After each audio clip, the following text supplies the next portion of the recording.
how to add friends on Duolingo. So let's get started. So if you want to add friends in your Duolingo account, then what you can do is just simply open up your Duolingo application. And after opening up your application, now what you can do is just simply tap on that middle icon which you can find in the bottom of your screen.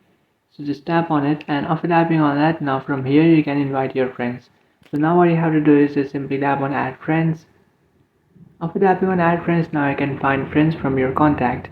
So if you have friends saved in your contact, you can just simply find the friends through that, or you can just simply invite the friends through your messenger, your WhatsApp, or some other application.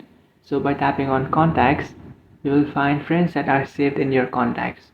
So by tapping on invite friends, now what you'll do is just simply tap on text message, and now you can message those friends that are in your contacts, or you can just tap on more option which is on the bottom, and then invite your friends from your Google, your Messenger, your Instagram, and some other applications.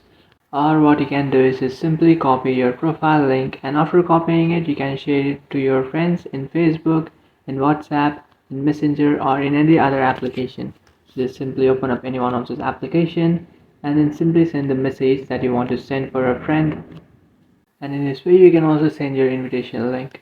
So just follow through the steps, and you can also invite friends in your Duolingo application. So that's it guys, this is how to add friends on Duolingo. If you find this video helpful, don't forget to like and subscribe to our channel. If you have any doubts, feel free to comment below. Thanks for watching.